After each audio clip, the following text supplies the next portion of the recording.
Buenas tardes, bienvenidos a una nueva edición de los webinars de dilemas ético-legales en atención médica. De parte de la Universidad Técnica Particular de Loja y de la carrera de Medicina, siempre es un gusto poder estar en contacto con ustedes. El día de hoy vamos a hablar de un tema muy importante, que es la ética en la comunicación en medicina. La comunicación, como ustedes saben, en medicina tiene muchos matices. El enfoque que le vamos a dar el día de hoy es en relación a la comunicación de la cual se hace uso el cuerpo médico hacia la comunidad, para hablar de información que se le puede brindar. Sin embargo, de lo cual hay cierto sesgo en el cual se utiliza la comunicación de tipo publicitaria también para usando los canales de información que son formales e informales, como se les denomina ahora las redes sociales, por la falta de contraste que hay de la información. Algo que nos preocupa justamente es eso, definir estos medios de comunicación, cómo se dan, qué uso se les da y cuál es la forma ética y qué reglamentos y normas legales existen para el manejo de estos canales de información. Para eso hemos traído algunos invitados el día de hoy, de quien me voy a permitir hacer una presentación. Vamos a iniciar con Patricio Espinosa, de quien voy a hacer una pequeña reseña de su hoja de vida. Él es médico por la Universidad Técnica Particular de Loja, es magíster en Gerencia en Salud para el Desarrollo Local por la UTPL, es especialista en Medicina Familiar y Comunitaria de la Universidad Particular de Loja, gerente general de eMedical Center, Servicio Médico Integral, es, como ya dije, médico familiar especialista, labora en el Hospital UTPL y el Hospital UTPL Santa Inés. También es presentador del programa de salud, que es denominado Café Salud, a quien le doy la más cordial bienvenida. Aquí nos va a hablar del tema llamado comunicación médica con fines publicitarios, el uso de los medios de comunicación y redes sociales. Bienvenido, Patricio. Adelante, por favor. Muy buenas tardes. Gracias, doctor Freddy, por la presentación. Qué gusto saludar a todas las personas que nos miran y siguen este medio. Si me permite compartir pantalla para iniciar el tema. Bueno, hablando de comunicación médica para fines publicitarios o con fines publicitarios, debemos decir que como médicos, hemos tenido que enfrentarnos al poder comunicar lo que nosotros hacemos y lo que hemos aprendido a lo largo de todo el camino de la carrera hasta poder llegar a nuestros pacientes, por así decirlo. eh, Muchas veces aprenderlo mucho después, porque es un tema que poco se habla dentro de la academia, por así decirlo, ¿no? Para ello, me he permitido, bueno, no tengo ningún conflicto de interés en la presente charla, y para ello necesito, para poder entender la comunicación con fines publicitarios en salud, tenemos que hacer un recuento histórico de cierta manera de qué es el marketing. Hablamos de comunicación en salud para vendernos de cierta manera o exponer nuestros servicios, ¿no? El marketing, pues en este conjunto, son todas las actividades destinadas a satisfacer las necesidades y deseos de mercados objetivo a cambio de una utilidad o beneficio para las instituciones o la persona que ejerce este servicio. Esto en forma global. La comunicación en salud o el marketing en salud o mercadotecnia en salud entra dentro del base o dentro de la mercadotecnia social, que nace en realidad a partir de 1971, cuando Philip Kotler y Gerald Saltman se dieron cuenta que los mismos principios generales de mercadotecnia que se usan para vender productos tangibles, se pueden usar para vender ideas, actitudes y comportamientos en las personas. Por lo tanto, este marketing médico o esta forma de comunicación también de tipo publicitario tiene el objetivo de hacer conocer y entender al paciente para determinar lo que desea, ofrecérselo como un producto o servicio que se venda solo y satisfacer las necesidades de esta compra. Por lo tanto, va a tener tres premisas básicas. Identificar las necesidades y los deseos de estos clientes potenciales, satisfacer las necesidades y realizar un intercambio que beneficie a ambas partes. Probablemente en beneficio a su salud individual o colectiva a mediano, a corto, mediano o largo plazo, dependiendo de las actitudes, creencias e intereses de cada persona. Es importante entender este proceso, por qué llegamos de una forma tradicional a poder utilizar la comunicación y la tecnología para poder comunicar o vender parte de nuestros servicios. En el marketing 1.0, que así se lo denominaba, nace después de la después de la revolución industrial, en la que había pocos productos, pero aparece el producto y se empieza a comercializar de cierta manera. Después de ello, cuando ya se tenía el producto, se llegó a los clientes, nace el marketing 2.0 más enfocado a la atención al cliente que al mismo producto. Cuando ya se tenía estas dos alternativas, producto y atención al cliente firmemente, las personas en sí mismas empezaron a buscar alternativas con mayor conciencia social y que sean ambientalmente sostenibles.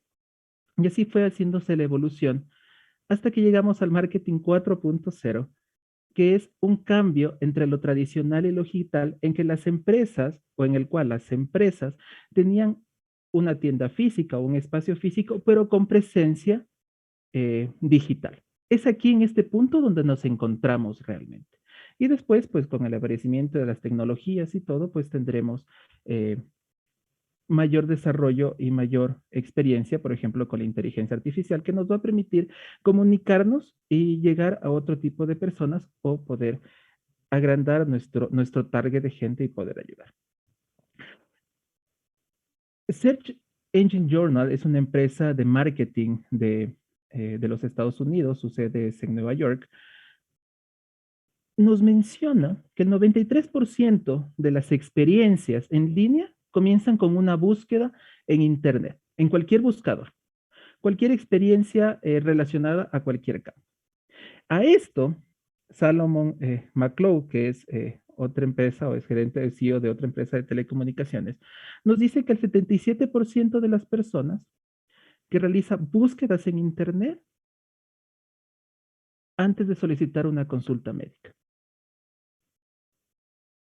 La gente que nos busca y nos comenta permanece en línea y busca lo referente a sus síntomas, a qué médico le va a tratar o a la variedad de cosas que tenemos. Ahora bien, ¿cuál es la realidad de los médicos? Los médicos se encuentran en Internet, están interactuando en este canal tecnológico. Eh, Vamos a tomar, o me he permitido tomar estos porcentajes. Es un estudio sobre hábitos del médico en Internet en México especialmente, ya que no existen este tipo de porcentajes o de investigaciones actualmente en el país o se están desarrollando. Pero lo que nos hace pensar al ser poblaciones similares, eh, con características demográficas similares y poblacionales, podemos ver que el 84% de los médicos, esta fue una muestra de 657 participantes, el 84% de ellos se encontraban conectados de alguna forma a canales de comunicación o canales tecnológicos para su práctica, mientras que el 16% no lo hacía.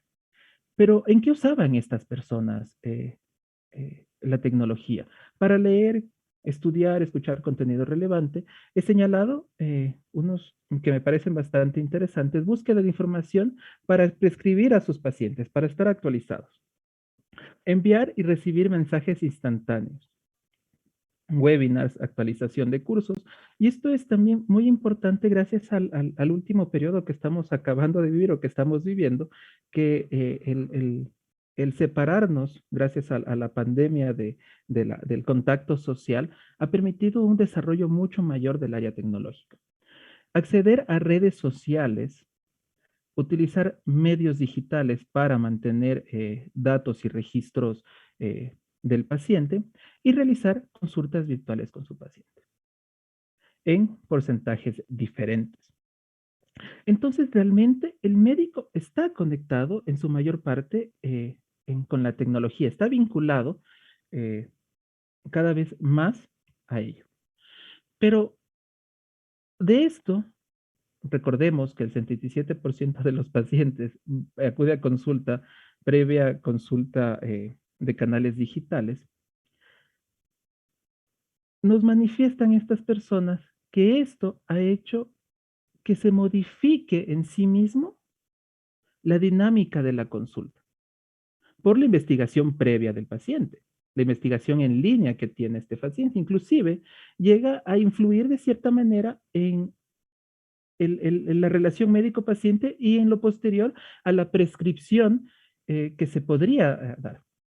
Manifiestan que el 34% de sus pacientes van con información o buscan información de un medicamento prescrito por otro colega o algo que les dijo el vecino y lo buscaron, que les hizo bien, lo buscaron y tal vez van en busca de que les prescriban lo mismo.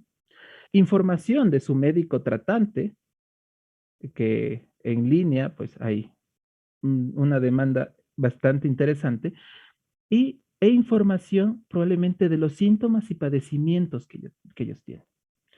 Entonces, esta dinámica con la cual el paciente llega a una consulta probablemente influye de manera proporcional al desarrollo propio de la consulta, de esta ceremonia que es la relación médico-paciente, esta ceremonia que es el arte de escuchar y el arte de conversar para eh, poder llegar y determinar qué es lo que le sucede a una persona.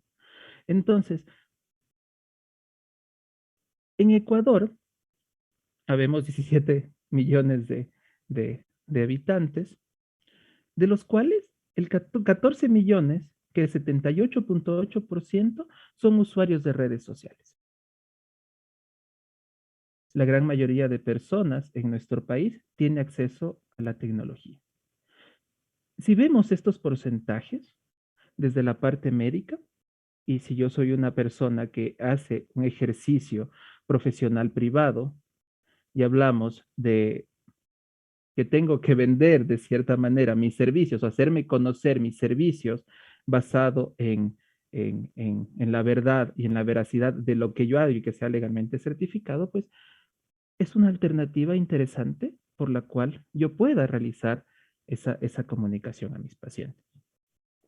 Entonces, ¿por qué como médicos debemos tener una presencia o por qué usar el marketing médico? ¿Por qué usar este tipo de comunicación con fines publicitarios?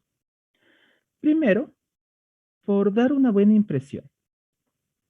Dar una buena impresión mediante plataformas digitales podría sentar o va a sentar las bases de una relación mucho más estrecha con nuestros pacientes. Hay solo una oportunidad para procurar dar una buena impresión, lo cual va a aumentar la confianza, sin duda. El paciente en este mundo de tecnología o tecnologizado en el que ya viene informado el paciente, que puede venir con una sobreinformación de cosas gracias a la búsqueda de los síntomas. Inclusive vienen pensando los pacientes que pueden tener cosas graves sin serlo. Tener presencia en redes sociales, por ejemplo, podría garantizar eh, que se mejore la confianza porque vamos a ofrecer un valor añadido del paciente. De cierta manera, exponernos en redes sociales vamos, va a fomentar que mejore la confianza.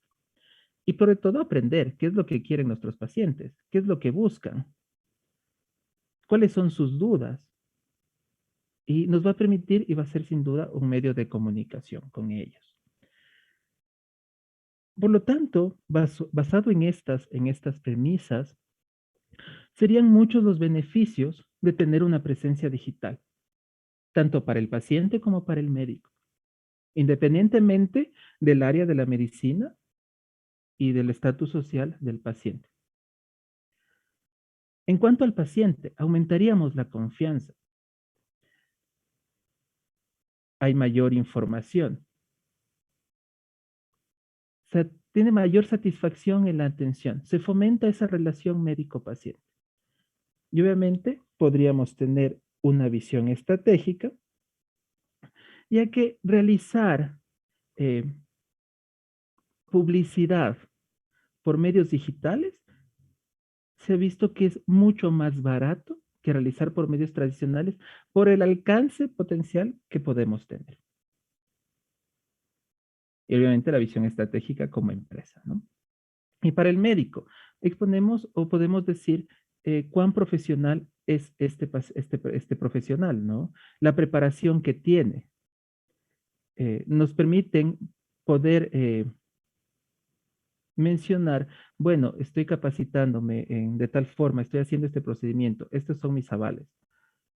Podemos humanizar los servicios médicos de mayor forma. Mejoramos la relación médico-paciente. Atraemos más pacientes y fidelizamos a los pacientes que ya confían en nuestros servicios. Y es un componente económico también importante y rentable.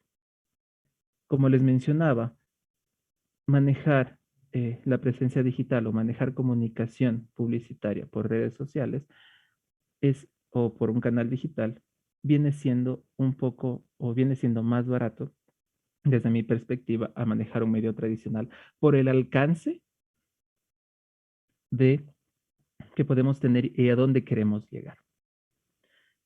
Y recordemos, sin duda, pacientes felices son pacientes fieles. A una persona que le brindamos una buena atención, le brindamos el tiempo que necesita, no importa el medio por el que llega, y se va feliz, satisfacemos su necesidad, es una persona que va a retornar. Entonces, viendo todo este recorrido, ¿no? Utilizar redes sociales es una forma interesante de encontrar nuevos pacientes. Eh, porque vamos a estar en ese contacto, vamos a estarnos publicitando, vamos a ver los servicios que tenemos. También nos permite conectar con otros profesionales dentro del área de salud o dentro de distintas áreas que requieran nuestros servicios. Es un caso de la red social LinkedIn, que nos permite tener esa interacción más bien profesional con otros tipos de entidades. Las redes sociales en sí mismas son una forma de conexión inmediata con nuestros pacientes. Pongamos un ejemplo aquí. Me quiero detener un segundo en este apartado. Estamos pasando eh, una pandemia, estamos viviendo una pandemia por COVID-19.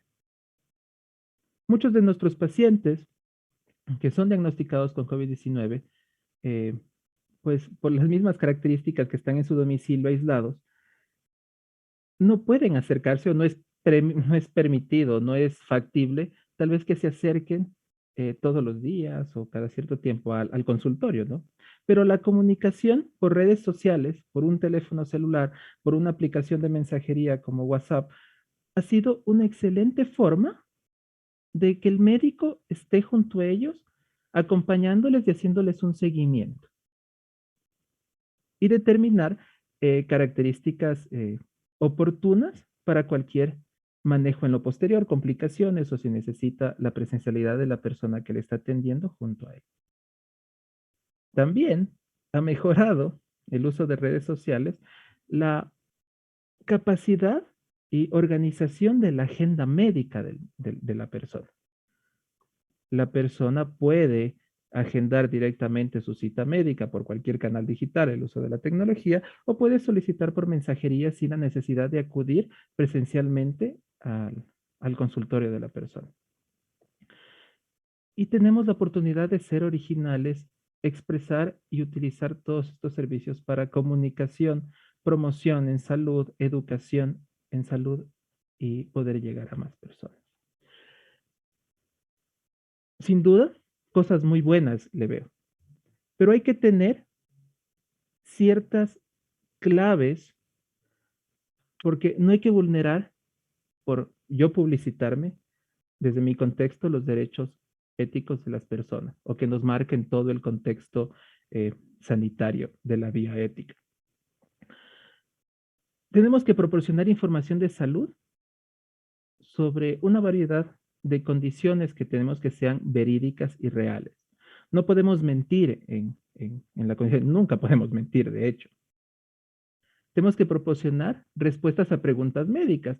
La interacción por redes sociales ha permitido que, especialmente en Instagram, en Facebook, ha permitido esa interacción mucho más cercana a las personas si tienen alguna pregunta de cierto tópico, poderlas resolver de cierta manera, de forma corta. eh, no se va a comparar nunca como una consulta médica, pero eh, poder solventar esas inquietudes, podríamos decir. Facilita el diálogo entre el paciente y paciente cuando hay blogs de personas o en los que pueden interactuar, y de paciente profesional sanitario, no solo con el médico, sino en sí mismo con todo un equipo. También nos permite recopilar información sobre experiencias de los pacientes y opiniones que estas personas tienen con respecto a nuestros servicios para poder mejorarlos. Educación, promoción e intervención en salud en distintos niveles. Las redes sociales nos permiten tener un alcance bárbaro y nos permiten educar. Ha sido una herramienta fundamental en los procesos de vacunación o una herramienta fundamental para crear conciencia sanitaria en las personas, que se laven las manos, el uso racional de antibióticos, sin número de temas. También nos permiten crear una plataforma para tener consultas en línea, realizar un poco de telemedicina. Este tema, pues, de la telemedicina será para otro segmento, porque es un mundo mucho más grande y muy bonito. Pero sobre todo, con todo esto, tenemos que respetar la intimidad de nuestros pacientes. Son personas con una vida, con familia y con un campo muy grande por atrás que tenemos que vigilar. No por ser yo médico que tenga que publicitarme, por ejemplo, desde mi perspectiva, puedo vulnerar la libertad y el derecho a la privacidad de la otra persona. Existen un sinnúmero de publicaciones.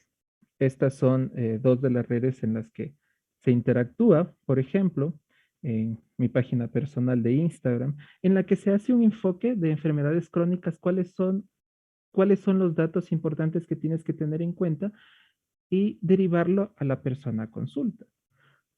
O tener los puntos claves de si puedes sufrir o no un trastorno en específico, con la búsqueda, con la necesidad que el paciente probablemente consulte y busque ayuda, eh, si es con la persona que hace la publicación, mucho mejor, o que acuda a su facultativo de confianza. Ante todo esto, nace una idea eh, para la difusión, utilizar los medios tecnológicos, los medios eh, digitales, las redes sociales, y desde hace un año nace el programa médico Café Salud. Lo traje a acotación a este tema porque es un segmento en el que yo soy uno de los presentadores que nos permite, aparte de realizar esta comunicación publicitaria del médico, que es el invitado a hablar de cualquier tópico, eh, nos permite tener un acercamiento a educación sanitaria, aprender del tema, romper paradigmas y procurar tener un lenguaje común con las personas. ¿Cuál es uno de los errores que limita la comunicación en sí misma en esta relación médico-paciente? Es que muchas veces el médico, en un gran porcentaje de ocasiones, utiliza términos poco entendibles por la persona que está al frente. Entonces, parte de mi trabajo, en realidad, dentro del programa, es transformar tal vez estos términos complicados que tiene el colega que acude donde nosotros a la entrevista y explicarlo de mejor forma para que sea un conversatorio mucho más entendible por la sociedad. Y sin duda ha permitido ser un espacio en el que se utilice un medio de comunicación con fines publicitarios y publicitar los servicios de las personas que acuden con nosotros. Eso ha sido, pues, básicamente, espero haber tomado gran parte de lo que significa la comunicación en salud con fines publicitarios desde la perspectiva médica, ¿no? Una frase de Maya Angelou: he aprendido que la gente olvidará lo que dijiste y olvidará lo que hicimos, pero nunca olvidará cómo hacemos sentir a estas personas. Gracias a las redes sociales vendemos experiencias. Eso es lo que tenemos que vender también. Satisfacción y felicidad para nuestros pacientes. Muchas gracias. Muchísimas gracias por la participación, Patricio. Entendemos que las redes sociales son un medio de comunicación muy útil y de gran alcance. Nuestra preocupación en este webinar es justamente darle el nivel del alcance que debe tener, y para eso va a venir nuestro siguiente invitado a hablarnos sobre un tema que es muy importante en el uso de estos medios de comunicación, de quien voy a hacer una presentación también. Se trata de el PhD Carlos García Torres, quien es doctor en Derecho y Ciencias Sociales, PhD en el grado de Cum Laude por la UNED de España, profesor de Derecho Romano en la Universidad Técnica Particular de Loja y en la Universidad Privada del Norte del Perú, profesor de posgrado en la Universidad Técnica Particular y en la Universidad de la SUAY. Fue becario Fulbright en el curso American Politics and Political Talk de la Universidad de Massachusetts. Fue becario de la OEA en el curso Poder Legislativo en la Democracia y la Integración. Ha sido ponente en eventos en las universidades económicas de Praga, la Universidad de Santiago de Compostela y en la Universidad de San Petersburgo.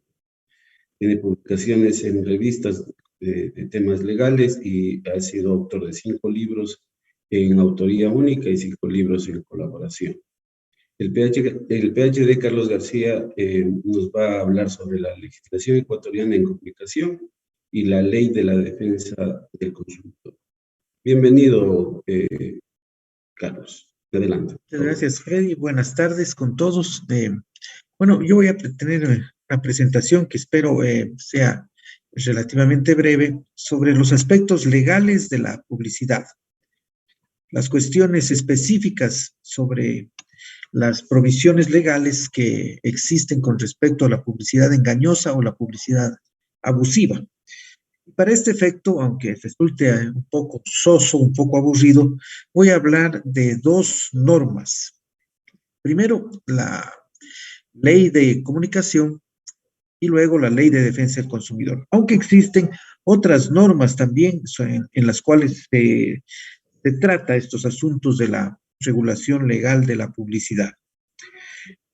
Vamos a hablar entonces primero de la Ley Orgánica de Comunicación, la publicidad en la Ley Orgánica de Comunicación.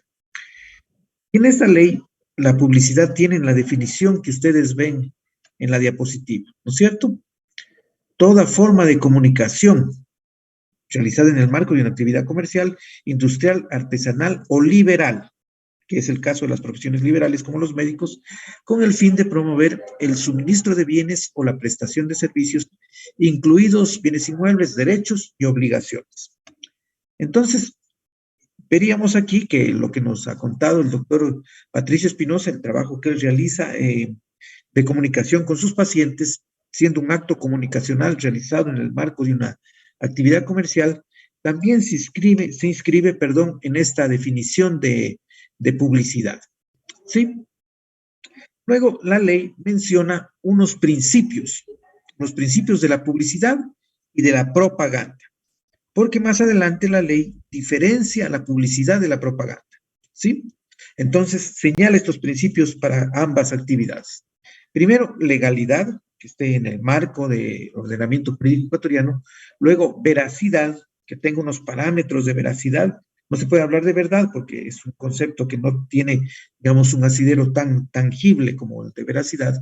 Y luego, el de lealtad, ¿sí? Lealtad con la persona que va a recibir ese servicio. Y aquí hace la diferencia entre publicidad y propaganda, ¿sí? La publicidad, ¿no es cierto?, es cualquier forma de comunicación en el marco de la actividad comercial, mientras que la propaganda es un modelo de difusión unilateral, que utiliza métodos masivos, etcétera, etcétera. ¿Para qué? Para persuadir, ¿sí? Para persuadir, para hacer conocer, pensar, sentir o actuar siguiendo determinadas líneas ideológicas, ¿no es cierto?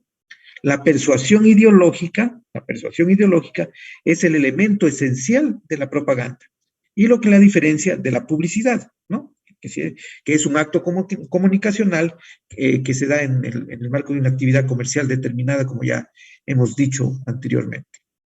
Bueno, la ley orgánica de comunicación también señala quiénes son los actores de la publicidad y especifica la necesidad de esta interrelación comercial entre los anunciantes, las agencias de publicidad, los medios de comunicación social y otros actores de la gestión publicitaria.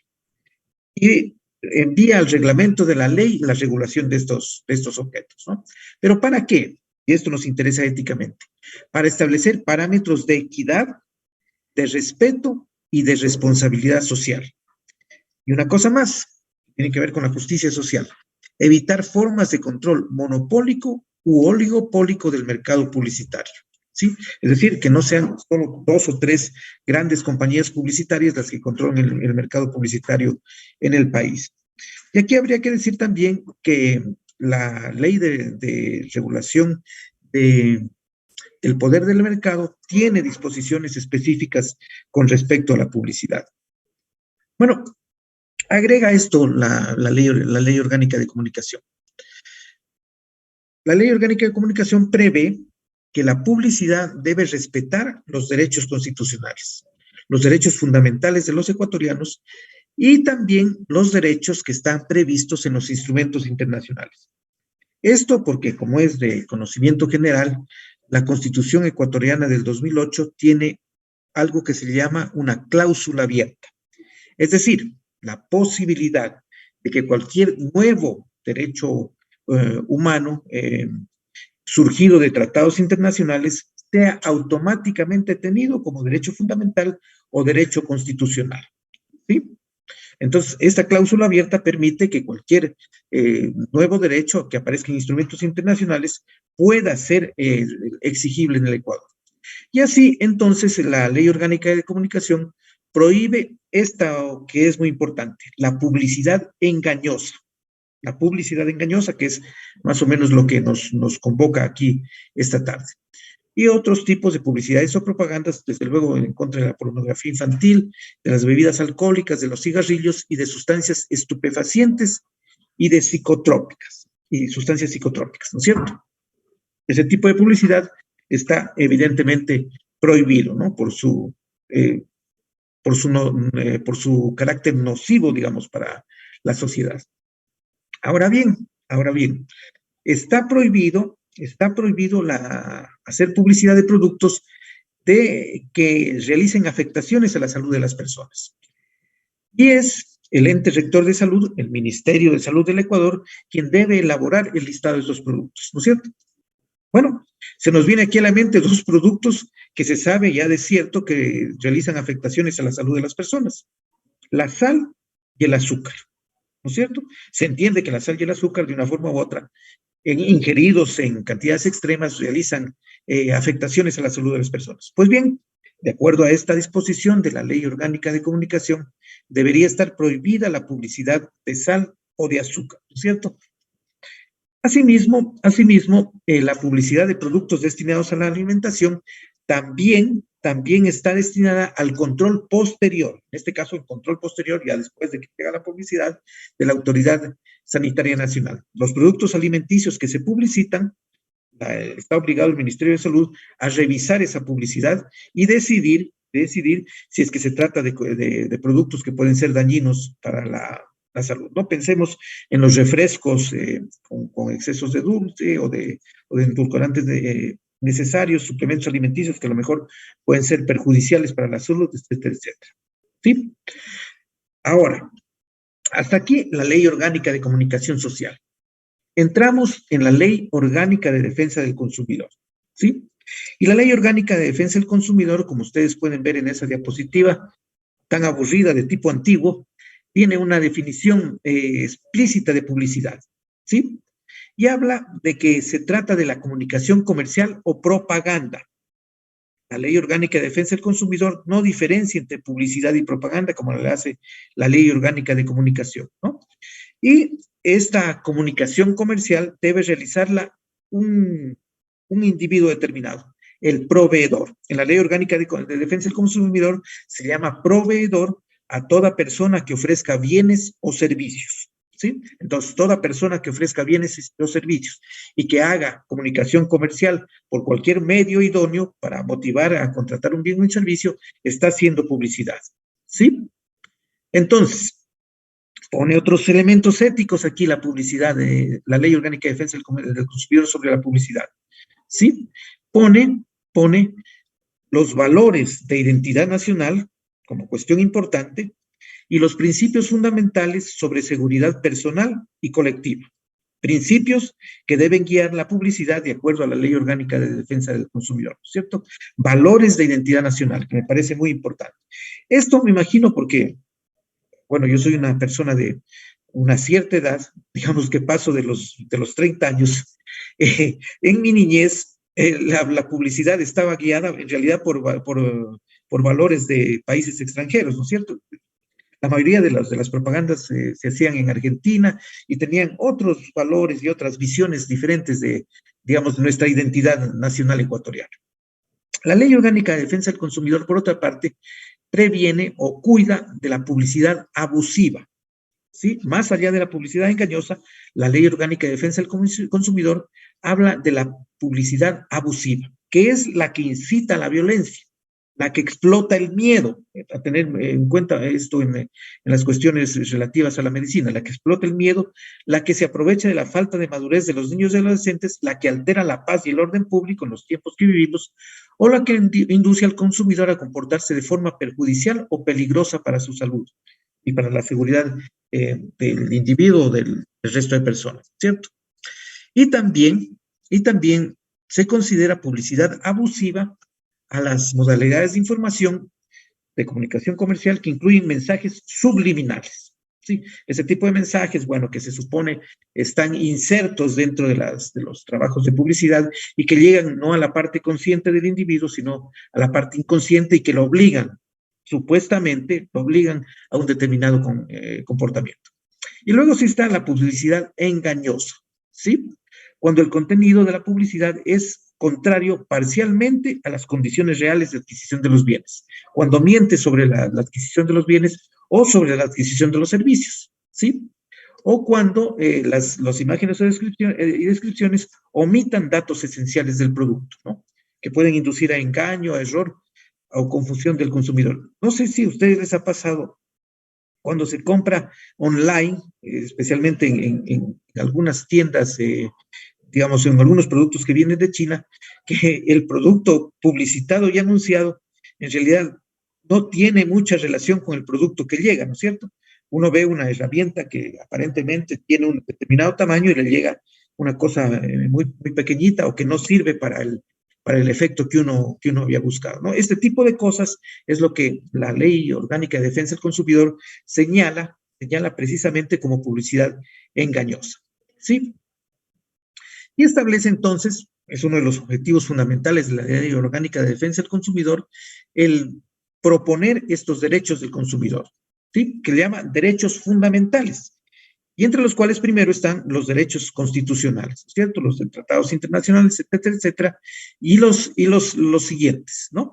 Y entre esos he escogido este. el derecho a la protección contra la publicidad engañosa o abusiva y los métodos comerciales coercitivos o desleales. ¿Sí? Es decir, está entre los derechos del consumidor el ser protegido contra la publicidad engañosa y también contra esa publicidad abusiva de la que habla la ley. ¿Sí? Ya que hay una prohibición expresa. La ley prohíbe expresamente toda forma de publicidad engañosa o abusiva que induzca a error en la elección del bien o servicio, ¿sí? Que pueda afectar intereses o derechos del consumidor. No se puede, a pretexto de hacer publicidad, inducir a error al consumidor, ¿no es cierto? Y afectando sus intereses, los mejores intereses del consumidor y los derechos que tiene, ¿sí? Y estas son algunas de las infracciones publicitarias, ¿no? Primero, cuando el país de origen, comercial o de otra índole, se mantiene erróneo, ¿no es cierto? Yo ofrezco un producto que es chino y lo ofrezco como coreano, ¿sí? Cuando los beneficios y consecuencias y el precio son diferentes de los que yo he publicitado, ¿no es cierto? Cuando hay engaño en este caso. Cuando hay engaño con las características básicas del bien o servicio, componentes, ingredientes, dimensión, calidad, cantidad, utilidad, durabilidad, garantías, etcétera, etcétera, contraindicaciones, etcétera, etcétera, ¿cierto? Cuando se habla de reconocimientos como medallas, premios, etcétera, etcétera, esto sucede fundamentalmente en los vinos, en los licores, ¿no es cierto? Han visto ustedes que ponen que ganó tal concurso, tal, etcétera, etcétera, cuando hay engaño con respecto a esto, ¿no es cierto? Y cuando el cliente, no sé si les ha pasado esto a ustedes, cuando el cliente ha rechazado previamente una publicidad telefónica, lo llaman para ofrecerle A, B, C, D o cosas, dicen, no, señor, no quiere, y se sigue insistiendo, ¿no es cierto? Con mensajes de correo electrónico o por teléfono, etcétera, etcétera. ¿Sí? En este caso también existe publicidad abusiva. ¿Sí? La ley orgánica prevé que se pueda dar la suspensión de la publicidad engañosa. De acuerdo a esta misma ley y a esa ley orgánica de regulación del control del poder del mercado de la que les hablaba hace un momento. ¿Sí? De acuerdo a las disposiciones específicas de la ley, puede suspenderse esta difusión. Y además, en el caso de surgir controversias, hay un procedimiento específico, que tiene la ley, ¿no?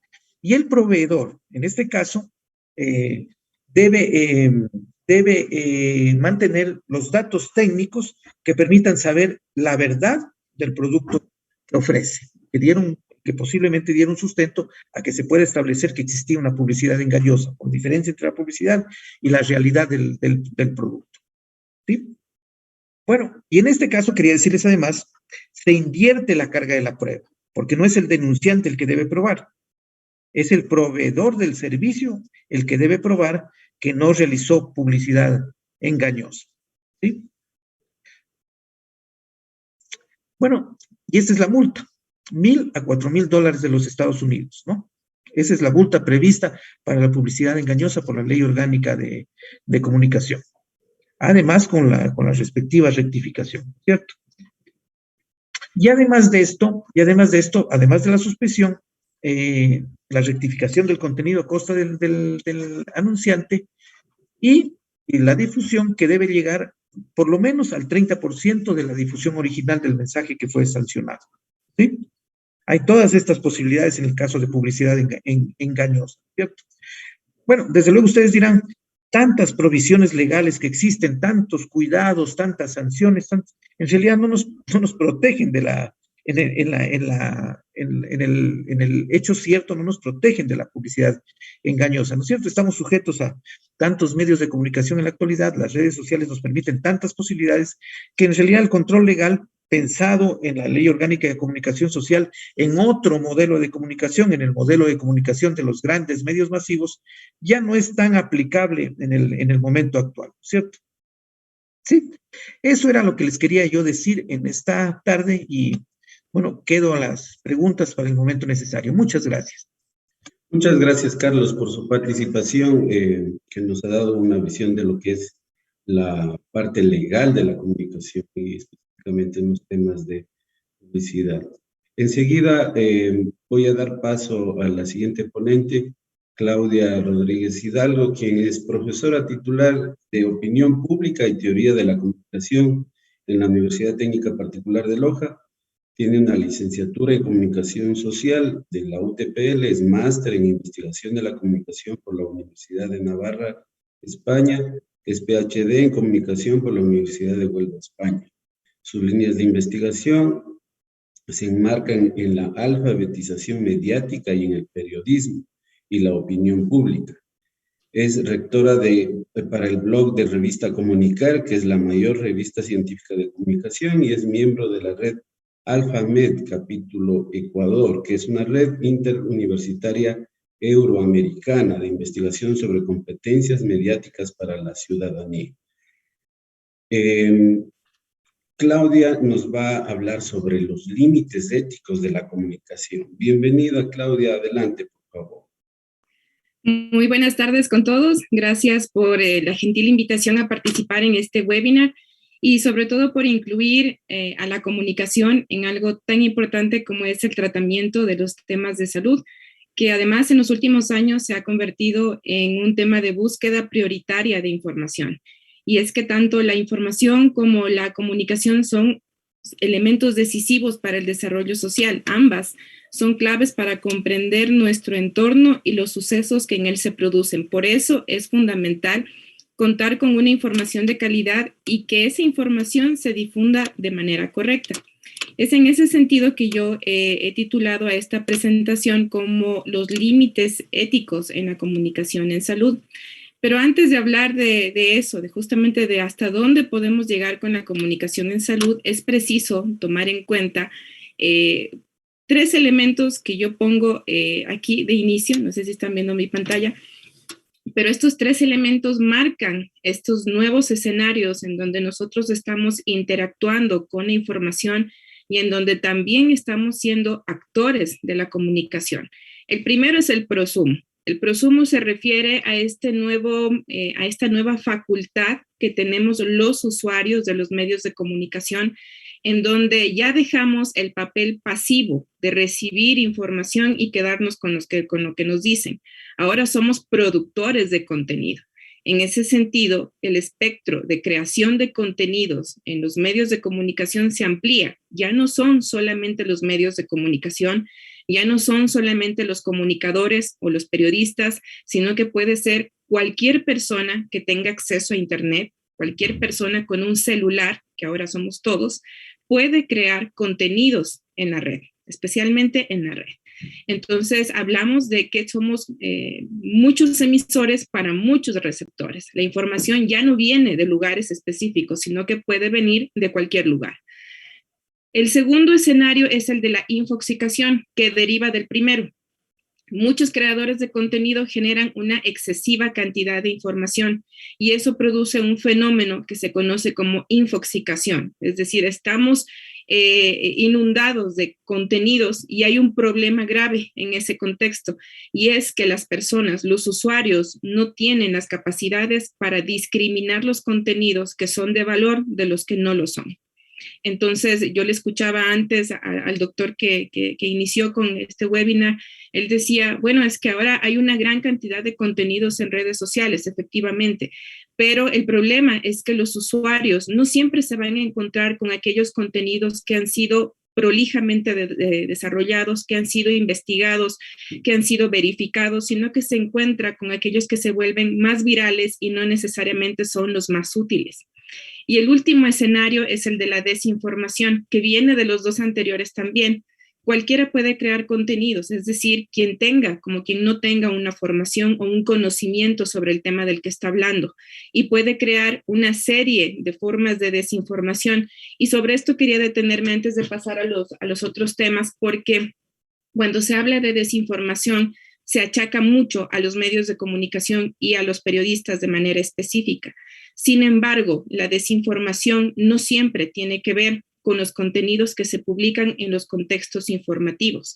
De hecho, como parte de la pandemia que hemos estado sufriendo en estos 2 últimos años, la UNESCO y la Organización Mundial de la Salud crean un nuevo término que se llama desinfodemia, que es como una pandemia paralela a la COVID, que es el exceso de información falsa, el exceso de mentiras que se difunden en Internet y particularmente en las redes sociales, coadyuvadas justamente por el prosumo que les acabo de contar. Eso motivó también, por ejemplo, la labor periodística, que es algo digno de destacar. Se incrementaron los sitios de verificación informativa entre enero y marzo de 2020. Es el mayor crecimiento que ha existido de medios y de sitios digitales dedicados exclusivamente a verificar rumores, a ver qué cosas sobre la COVID estaban contándose de manera equivocada. A ir donde médicos y fuentes expertas para desmentir rumores que se habían hecho virales en Internet. En este mismo periodo de tiempo, incrementó de manera exponencial el consumo de noticias y el consumo de contenidos en línea.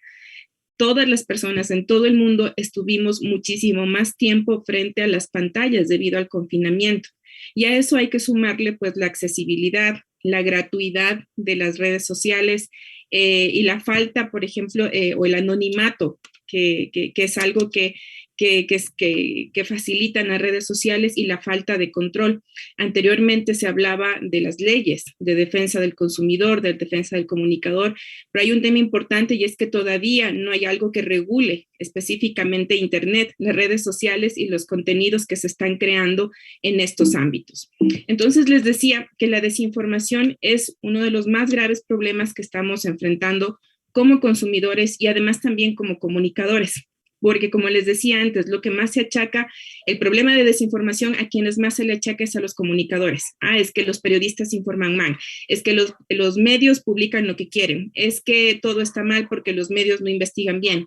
Y resulta que cuando hablamos de desinformación, no solamente hablamos de cosas que están en la prensa, no solamente hablamos de cosas que aparecen en los noticieros, sino que también hablamos de cosas que aparecen en la publicidad, en la propaganda, en el entretenimiento, y son potencialmente más peligrosas porque son menos perceptibles, ¿sí? Cuando vemos un contenido de los periódicos o de la televisión, un contenido informativo, estas plataformas son más susceptibles a rendir cuentas. Si se equivoca un noticiero, se le reclama, se le sanciona, se le pide rectificación. Pero cuando se trata de un contenido que se viralizó en redes y no sabemos de quién viene, no hay a quien pedirles cuentas. Entonces, justamente por eso, desinformación se convierte en la palabra del año en el 2016. Antes de desinformación, en 2015 fue posverdad, que es esa práctica de publica primero y verifiquemos después a ver si era cierto. Y el año siguiente, en el 2017, fue fake news, que este término seguramente les suena a muchos, que se refiere a las mentiras. Algunos dicen son las noticias falsas, pero realmente las noticias no son falsas. Las noticias como género periodístico se basan en hechos, en cosas que han sido verificadas, no se basan en falsedades o en rumores. Entonces, las fake news realmente son mentiras, no son noticias falsas. Y como les decía, pueden estar presentes en distintos contextos. Por ejemplo, el astroturfing se refiere a aquellas campañas de desprestigio que se hacen especialmente en redes sociales y que aparentan nacer espontáneamente de la gente, ¿sí? Y quieren desprestigiar a una persona, a una institución, o quieren romper con un discurso, ¿sí? El egging, que se refiere a la compra de seguidores o fans, eso es muy común ahora mismo en redes sociales. Hay redes sociales que tienen 20 seguidores y de la noche a la mañana asoman con 90,000, 100,000, etcétera, y eso da la idea de que son aceptadas y que tienen un tipo de credibilidad. Los trolls, que ya son conocidos, que son perfiles falsos que utilizan las redes sociales para boicotear una conversación o para boicotear algunas ideas. El catfish, que es la suplantación de identidad y es el punto de partida para muchos de los delitos informáticos. El clickbaiting, que quizás es el más conocido, que es el anzuelo de clics, o es utilizar la información de manera manipulada para atraer la atención de la gente y hacerle que haga clic sobre una información que no necesariamente le va a contar lo que le decimos. Por ejemplo, los médicos no quieren que sepas este secreto para bajar de peso, o este secreto para cuidarte la diabetes con 3 ingredientes. Entonces, hacemos clic y resulta que el contenido no tiene nada que ver. Eso se llama clickbaiting. Y finalmente están las fake news, que ya les había contado, son informaciones falsas, no son noticias, son contenidos cargados de falsedad que intentan dañar algo o dañar a alguien. Como estas informaciones que estamos mirando en pantalla, ustedes deben haberse encontrado muchísimas en los últimos años, porque estos 2 años terriblemente complejos para la salud, para la sociedad, para la economía, para todo, fueron también el caldo de cultivo de una gran cantidad de desinformación. Y ahí es cuando hablamos de los medios de comunicación, como les decía antes. Cuando algo se viraliza en redes, porque todos podemos crear contenidos, es difícil pedir cuentas. Es difícil decir, bueno, ¿a quién le voy a reclamar por decir que este medicamento me sirve o que esta es la cura para mi enfermedad? ¿A quién le puedo reclamar si realmente no sé quién lo publicó, si es una identidad falseada o si es alguien anónimo? Cuando se trata de los medios de comunicación, sí podemos exigir eso porque ellos están dando la cara como medio de comunicación y tienen una responsabilidad ulterior al publicar un tipo de información. Y ellos además tienen la función de establecer aquellos temas que son claves para la sociedad, ¿sí?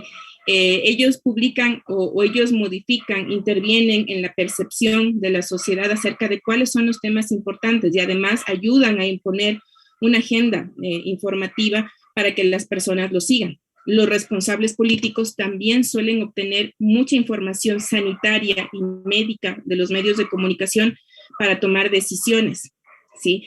Sobre todo decisiones que están relacionadas a la promoción de salud. Por ejemplo, la elaboración de nuevas leyes, los reglamentos sobre los derechos de los pacientes que alguien comentaba antes, o recientemente en la pandemia para promover medidas de contención. Todos estos están sujetos en cierta medida a la exposición de la información que ha sido publicada por los medios de comunicación. En este contexto, los medios de comunicación, como les decía, ayudan a establecer esa agenda de temas sanitarios importantes, pero también coadyuvan a generar opinión pública, aunque no siempre de la mano de información de calidad. Y en ello tiene mucho que ver el prosumo que les había comentado anteriormente. Este es un dato que quería traerles como contexto, y es que a nivel mundial, ustedes habrán visto que ahora en Ecuador estamos viendo una situación emergente en donde muchos medios de comunicación no han podido desarrollar su trabajo por olas de violencia que se han producido en contra de periodistas. Y eso tiene mucho que ver con un decrecimiento en la confianza en las informaciones que publican los medios de comunicación. Eso es algo generalizado, no es solamente en Ecuador.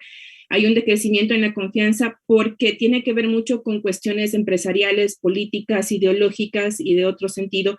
Y además también por la abundancia de información en redes que nos hacen dudar de si realmente los medios de comunicación nos están contando la verdad, porque hay alguien que me dice otra cosa, porque me cuenta los 10 secretos que el presidente no quiere que sepas y los pone en un video que se vuelve viral. Entonces, el objetivo tanto de los comunicadores como de los periodistas es buscar la verdad. ¿Sí? En el caso, por ejemplo, de los científicos, de los médicos, también están encaminados hacia lo mismo.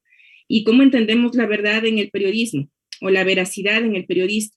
Está entendida como aquellos hechos que pueden ser comprobados, porque esos son la materia prima del trabajo periodístico.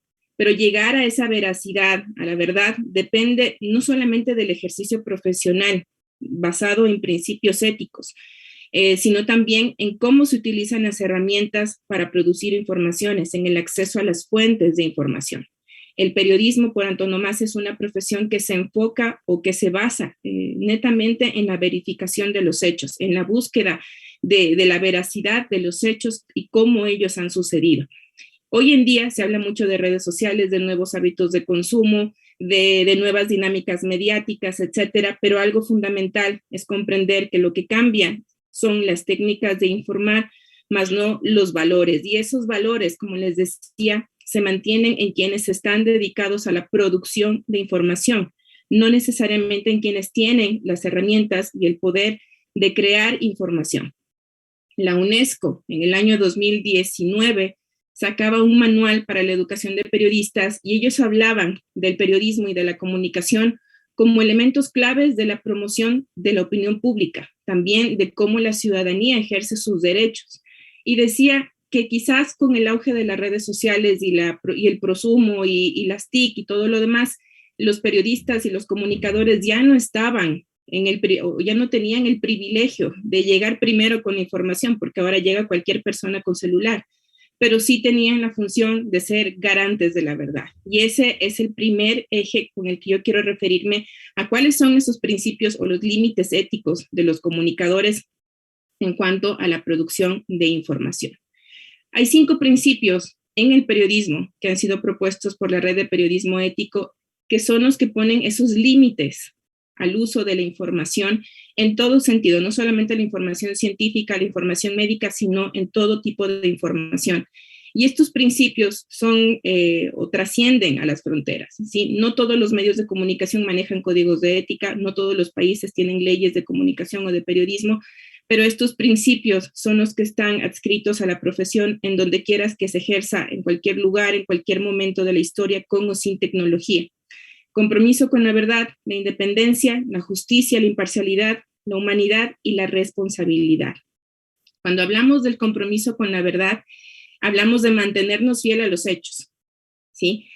Hablamos de buscar las fuentes que nos permitan contar la historia, ¿sí? Obviamente los periodistas no somos especialistas en ciencia, tampoco somos especialistas en ninguna otra disciplina, pero sí somos especialistas en reconocer las fuentes de la información que son confiables, ¿sí? Aquellas fuentes que no me van a mentir, aquellas fuentes que me van a dar el dato que me va a permitir contarle a la gente qué es lo que está pasando. También somos expertos en contrastarles, en buscar a otros colegas de la misma especie o de la misma área que trabajen en temas similares y que puedan comprobarme esta información. Esta fotografía que ustedes ven aquí tiene que ver con algo que no es necesariamente periodismo, pero sí era ejercicio de la comunicación y la divulgación de la ciencia. Si ustedes recordarán en el año 2020, cuando se hizo una publicación científica en una revista de alto impacto, una revista médica de alto impacto, en donde se hablaba de la hidroxicloroquina como una de las posibles curas del COVID, y de hecho se llamó así, el Lancet Gate, y se hizo viral en redes sociales justamente por lo errado de los contenidos. Entonces, en ese caso, eran fuentes expertas hablando de un tema y no necesariamente lo estaban haciendo con la propiedad que debía. Habían saltado una serie de pasos, no habían hecho una verificación, no habían hecho pruebas, no habían hecho testeos. Entonces, eso implica que tampoco hubo un ejercicio adecuado. Y lo que hacen los periodistas es ir a estas fuentes. ¿Sí? ¿Qué pasa cuando la propia fuente te da una información errada? Ahí está el tema del contraste, de buscar a otros expertos que estén trabajando en el mismo tema y comparar aquello que te están contando. Entonces, eso implica que estamos en la búsqueda constante de información porque a veces las fuentes oficiales o las fuentes expertas tampoco tienen la información clave o la información puntual. La independencia, que se refiere a la capacidad de los medios y de los periodistas de ejercer su trabajo con autonomía, ¿sí? La independencia de los periodistas frecuentemente se debilita por los bajos salarios, hay que tomar en cuenta eso. El entorno, el contexto en el que ejercen su trabajo los y las periodistas no es el mejor de todos. Sí, la inseguridad o la inestabilidad laboral en estos 2 últimos años de pandemia, muchos medios de comunicación han cerrado y muchos periodistas perdieron sus trabajos. Muchos de ellos desarrollan sus labores en condiciones de inestabilidad laboral. Hoy día tienes trabajo, mañana no. Algunos tienen que trabajar en 2, 3, 4, 5 medios para ajustar un salario e ir a su casa. Y además están los modelos de negocio, los nuevos modelos de negocio que se basan netamente en la inmediatez, en la viralidad de los contenidos, en lo extraordinario, en lo espectacular y mucho más que en la búsqueda de esa verdad que les decía. Y ese es un problema que está enfrentando ahora mismo no solamente el periodismo, sino también las empresas periodísticas, que están dejando las noticias por el contenido espectacular, por la búsqueda de aquello que atraiga tráfico hacia los medios de comunicación. La justicia y la imparcialidad, ¿sí? Cuando estudiamos periodismo, siempre nos enseñan que los periodistas deben ser imparciales, que deben mostrar las dos caras de la historia, pero ya cuando ejerces, tú miras que una historia no puede tener dos caras solamente, que hay una serie de cosas que deben contarse dentro de una historia.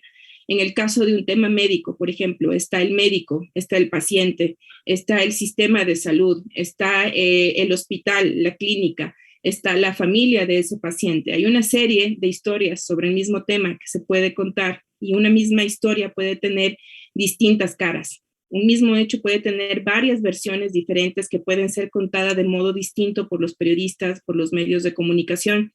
Y a eso se suman los procesos de edición, en donde son los medios y los periodistas los que deciden qué parte de la historia van a contar.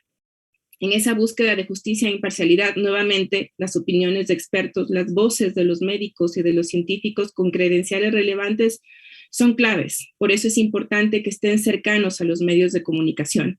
No solamente creando contenidos en redes, sino también cercanos a los medios, porque es importante rescatar el valor de los medios como aquellas fuentes de información creíble. ¿Sí? Las redes sociales, si bien han ganado importancia, como les digo, no siempre lo hacen bajo esta óptica de buscar una justicia, una imparcialidad, de buscar la verdad, sino simplemente de conseguir la visualización de contenidos. Lo más importante, la humanidad, ¿sí? La humanidad en el ejercicio periodístico significa informar y tratar a las personas con dignidad. Implica, más allá de conocer la importancia del ejercicio periodístico para la sociedad, comprender cuáles van a ser las consecuencias que va a generar esa información que estoy produciendo. Esta información que les estoy mostrando aquí es un reportaje que hizo Plan B en el año 2020, ya finalizando el año 2020, sobre la paciente cero en Ecuador. Ustedes recordarán que cuando se descubrió el primer caso de COVID, algo que sucedió lamentablemente después es que se hizo pública la identidad de la paciente, de su familia, el parte médico y una serie de cosas sucedieron alrededor de ella. Y algunos medios de comunicación asumieron un papel de justicieros en cuanto a los contagiados, empezaron a revelar identidades de quienes se habían contagiado de la enfermedad, en dónde vivían. Un medio local contaba inclusive en dónde estaba ubicada la paciente y que no se iba a hacer atender, que un grupo de universitarios se saltó un cerco epidemiológico y una serie de informaciones no verificadas que fueron difundidas como certeras y que ocasionaron una gran alarma social, además de consecuencias muy negativas para las personas que estuvieron involucradas en esas informaciones. Entonces, el sentido de humanidad también apela a cómo el periodista ejerce su trabajo y eso debe estar enfocado en el bien común, el bien hacia las otras personas. Había un periodista polaco, Ryszard Kapuscinski, que decía que para ejercer el periodismo, ante todo, hay que ser buenas personas. Y eso se refleja en el sentido de humanidad cuando se hace la búsqueda y difusión de la información.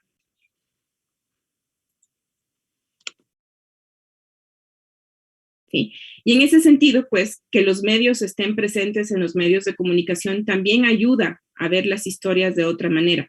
No solamente en el sentido científico, como decía alguien antes, no solamente es traducirle al español lo que está diciendo el médico o el científico, sino también ver esas historias desde el lado del paciente, ¿sí? No solamente condenarle porque se enfermó, porque está contagiando la enfermedad, sino también la parte humana, y eso es algo que nunca debe perderse, y ese es uno de los límites éticos para el uso de la información. Si yo voy a dañar a esta otra persona, ¿qué tan conveniente es que yo cuente el número de su seguro social, sus nombres y sus apellidos, quiénes son sus familiares, su usuario en redes sociales, etcétera, etcétera?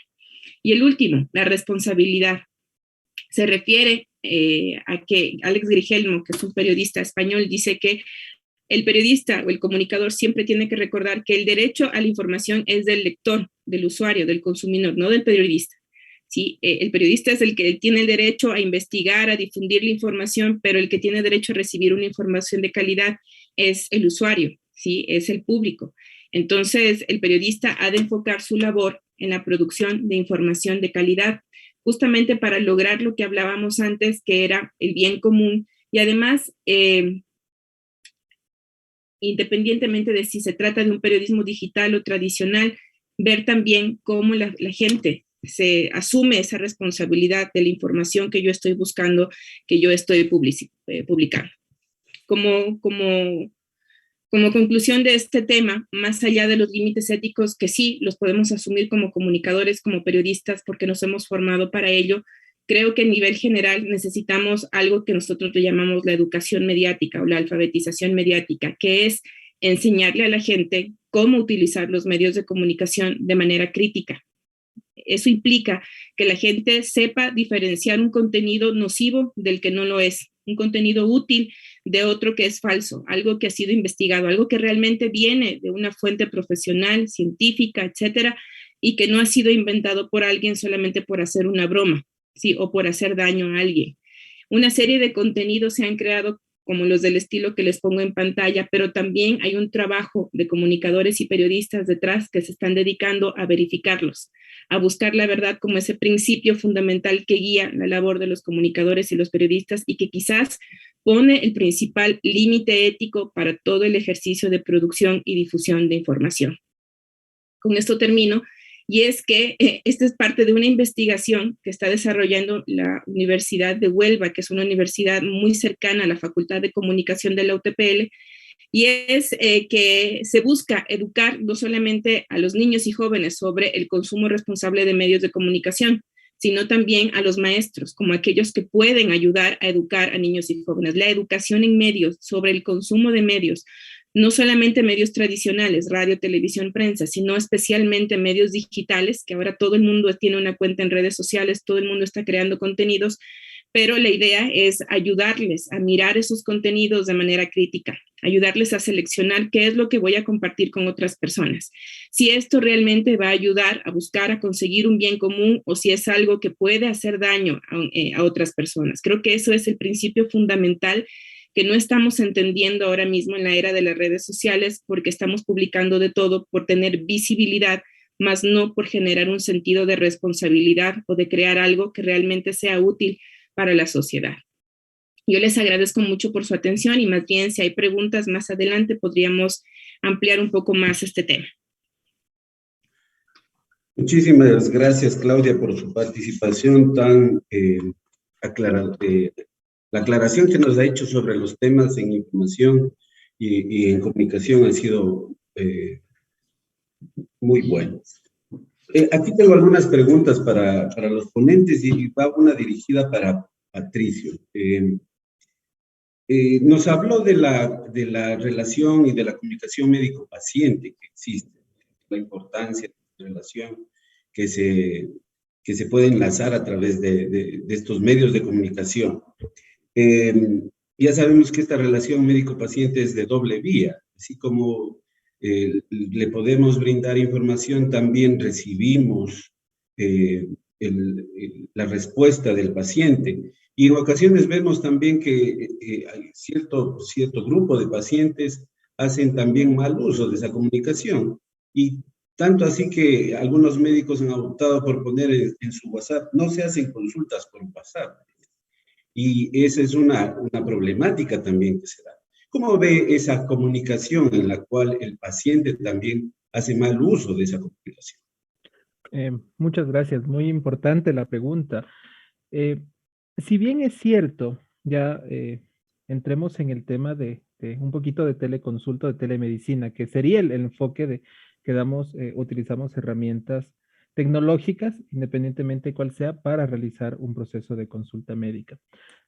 Lo que pasa normalmente es que muchas personas o muchos médicos, muchos colegas, no ponemos límites al uso de la tecnología. Si bien es cierto, es una manera para nosotros utilizar y hacer un seguimiento, también tenemos que poner ciertos límites e indicar que por tener este teléfono y hacer la consulta, hacer el seguimiento, no va a suplantar o no va a cambiar una consulta médica. O sea, lo que usted menciona, doctor Freddy, es muy cierto. Muchos pacientes hacen mal uso de esto o mire, piensen, solo deme un certificado médico, piensan que solo es un papelito y no es así, es un documento médico legal. O sabe qué será esta pastilla que le dieron a mi paciente, me pasó alguna vez por un mensaje, esta pastillita blanca a una hora no programada. Entonces, fundamentalmente es la educación. Educar a nuestras personas, o sea, a las personas que confían en nosotros, que acuden a nuestros servicios. Mire, si es una emergencia bajo estas condiciones, no duden en comunicarse conmigo. O yo prescribo algo a mis pacientes y sé que necesito hacerle un seguimiento. Mire, deme su teléfono y a qué hora me puedo comunicar con usted para saber cómo se encuentra. Es establecer límites, simplemente. Pienso que si en esta relación médico-paciente, que es de doble vía, se establecen también los puntos claves y claros de la misma, en el contexto comunicacional no habría problema.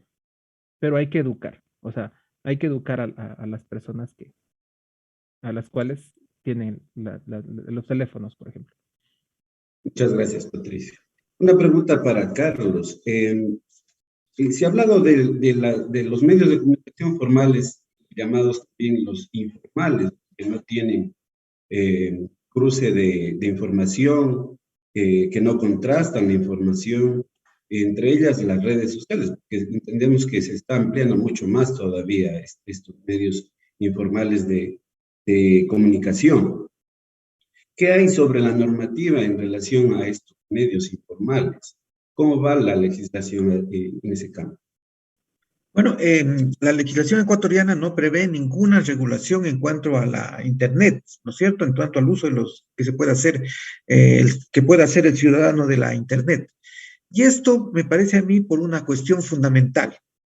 Cuando se creó la Internet, se creó precisamente como el espacio libre de comunicación que podía ser el contraste contra los grandes medios masivos que estaban en unas pocas manos y que podía ser de alguna forma el modo de expresión popular que permitiera que la información fluyera libremente.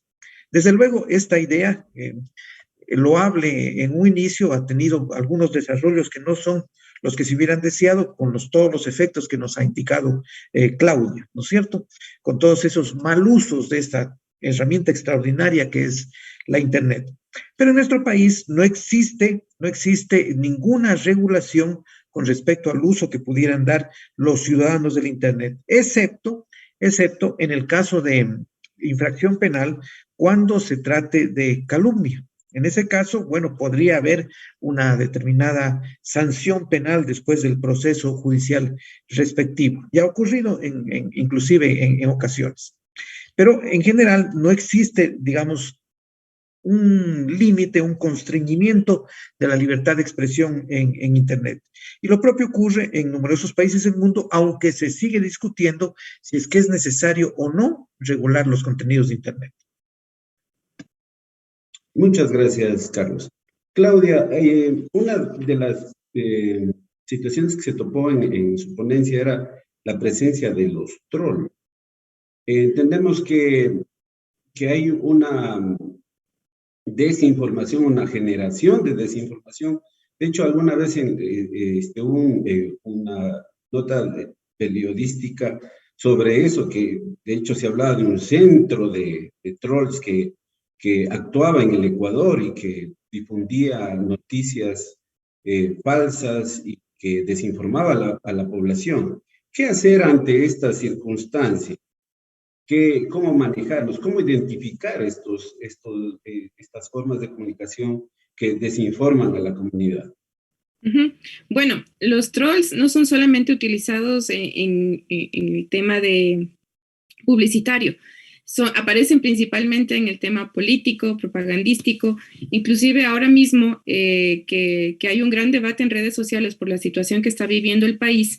Se identifica una serie de trolls que están dedicados justamente a desbaratar el discurso de uno y de otro lado, el que está a favor de la paralización y en contra de la paralización. Entonces, ¿cómo identificamos a los trolls? Primero, porque nunca se presentan con una identidad real. O sea, no se presentan como Claudia Rodríguez y la foto de Claudia Rodríguez, sino que se presentan con algún nombre, como por ejemplo, Guardián de la Verdad, y ponen cualquier icono o cualquier caricatura de fotografía. Otra cosa, por ejemplo, no tienen un contenido seguido, no tienen un contenido realmente de red social, sino que a lo mejor se acabó de crear la cuenta hace 5 minutos, hace 2 días, hace menos de 3 meses y solamente la creó para la coyuntura, para estar conversando o metiéndose en la conversación de la coyuntura. Esa es la segunda. La tercera es que por lo general siempre habla con un discurso polarizado. Sí, es decir, siempre se va o al extremo en el caso, por ejemplo, del paro, al extremo de hablar a favor de las medidas del gobierno o al extremo de irse del lado de quienes están en la manifestación. Entonces, siempre guarda una polarización del debate, utiliza un lenguaje subido de tono, ¿sí? No utiliza argumentos, sino que por lo general se dedica a descalificar a alguno de los personajes que en ese momento está siendo parte de la conversación pública. Entonces, esos son algunos tips para identificar a estos personajes. Pero en cuanto a la desinformación, hay un ejercicio muy básico y que muy pocas personas lo hacen, es googlear, buscar en Google. Si me llega el rumor de que van a cerrar todas las carreteras de acceso a Loja, bueno, voy a buscarlo en Google para ver si algún medio o alguna otra persona está hablando de ese tema, ¿sí? Porque la mayor cantidad de desinformación ahora mismo está llegando a través de WhatsApp, está llegando a través de las cadenas, de las famosas cadenas, de los audios que no tienen autoría, que enviaron esto de tal lugar y están advirtiendo sobre alguna cosa y lo repartimos entre otras personas. Entonces, esas cadenas difíciles de identificar dónde ha sido su inicio son las que más se están difundiendo y en WhatsApp es muy difícil medirlas. En redes sociales las encuentras y las identificas, pero en WhatsApp es complejo porque es más de un uso privado. Muchísimas gracias. Este tema da para mucho. Hay, como dije al inicio, muchas aristas, muchos puntos de vista hablando de la comunicación. Aristóteles decía que la comunicación es definir el estudio de la búsqueda de todos los medios de persuasión que tenemos a nuestro alcance. Y claro, la persuasión implica responsabilidad, y más cuando se trata de medicina. Y yo creo que el punto principal de este webinar fue justamente establecer eso, la responsabilidad médica que existe al comunicar a la comunidad los conocimientos médicos, que finalmente, o el objetivo final debería ser educar a la comunidad en la parte médica. Dicho esto, voy a dar por terminado este webinar. Les agradezco muchísimo su colaboración, su opinión experta en este tema, y nos veremos en una próxima oportunidad con nuestro auditorio. Muy buenas tardes. Muchas gracias a todos. Saludos, hasta luego. Gracias, hasta luego.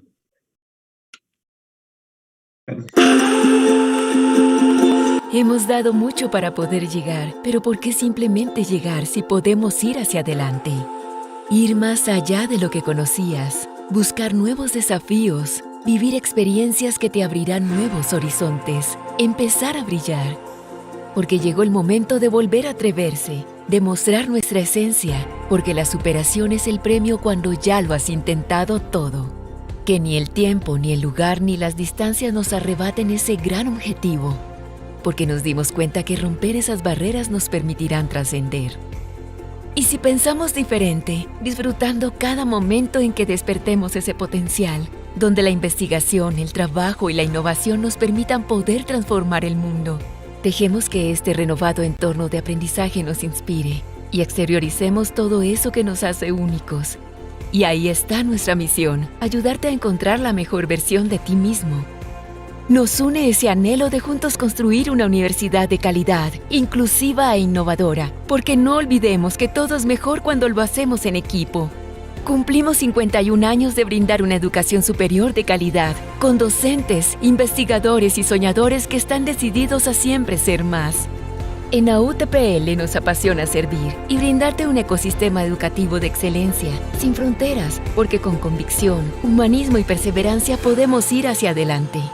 Universidad Técnica Particular de Loja, decide ser más.